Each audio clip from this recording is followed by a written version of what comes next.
Assalamualaikum warahmatullahi wabarakatuh. Saya Elsa Gita dari Universitas Esa Unggul Bekasi ingin mempresentasikan tugas bahasa Indonesia yang berjudul Fungsi dan Kedudukan Bahasa Indonesia. Sejarah singkat bahasa Indonesia itu, bahasa Indonesia memiliki sejarah jauh lebih panjang daripada Republik ini. Bahasa Indonesia dijadikan sebagai bahasa nasional sejak tahun 1928. Bahasa Indonesia berasal dari bahasa Melayu termasuk ke dalam rumpun bahasa Austronesia yang telah digunakan sebagai lingua French di Nusantara. Pada tanggal 28 Oktober 1928, para pemuda dan pelajar mengikrar Sumpah Pemuda. Lanjut, fungsi bahasa Indonesia secara umum itu dibagi menjadi 4, yaitu sebagai bahasa nasional, terus sebagai alat komunikasi, sebagai alat berintegrasi dan beradaptasi sosial, sebagai alat kontrol sosial. Yang pertama, sebagai alat nasional bahasa Indonesia, yaitu memiliki fungsi utama, yakni sebagai bahasa nasional. Sebagai bahasa nasional, momen yang tak boleh kita lupakan adalah Sumpah Pemuda. Yang kedua, sebagai alat komunikasi, selaku makhluk sosial yang memerlukan orang lain sebagai mitra berkomunikasi manusia, memakai dua cara berkomunikasi, yaitu verbal dan non-verbal. Yang ketiga, sebagai alat berintegrasi dan beradaptasi sosial. Pada saat beradaptasi di lingkungan sosial, seseorang akan memiliki bahasa yang digunakan, tergantung situasi dan kondisi yang dihadapi. Yang keempat, sebagai alat kontrol sosial.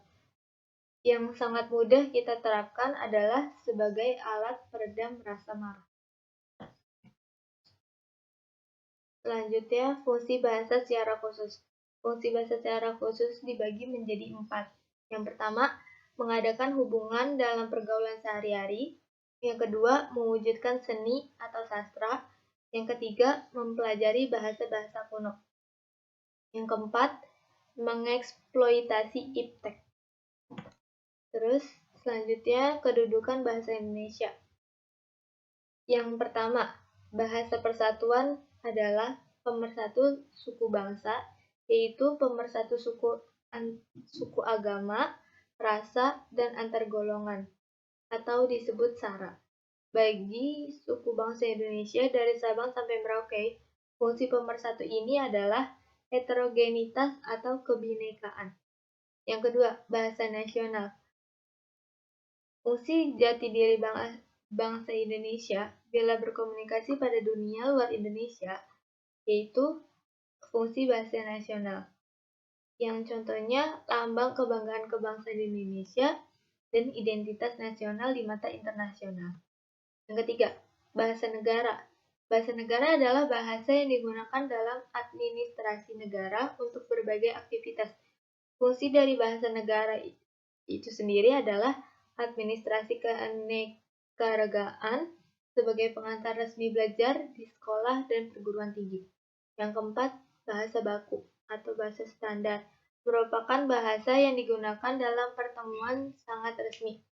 Fungsi dari bahasa baku adalah pemersatu sosial, budaya, dan bahasa, dan penanda kepribadian bersuara dan berkomunikasi. Selanjutnya, kedudukan bahasa nasional. Kedudukan bahasa nasional itu sendiri dibagi menjadi 4 fungsi. Yang pertama, lambang kebanggaan kebangsaan. Yang kedua, lambang identitas nasional. Yang ketiga, alat penghubung antar warga, antar daerah, dan antar budaya.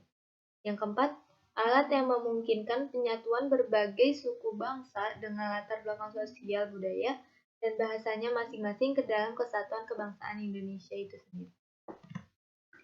Selanjutnya, fungsi kedudukan bahasa negara.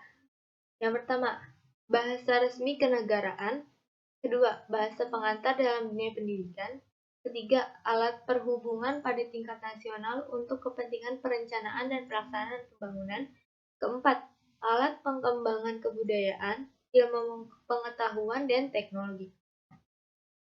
Dan yang terakhir, fungsi bahasa menurut Gorius Keraf.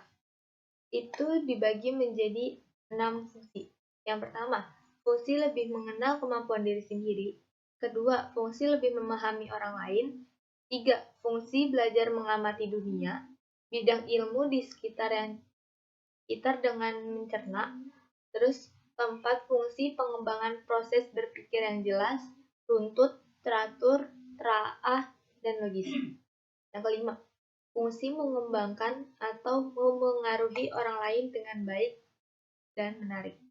Yang terakhir, keenam, fungsi mengembangkan kemungkinan kecerdasan ganda. Sekian dari saya, kurang lebihnya mohon maaf. Wabillahi taufiq wal hidayah. Wassalamualaikum warahmatullahi wabarakatuh.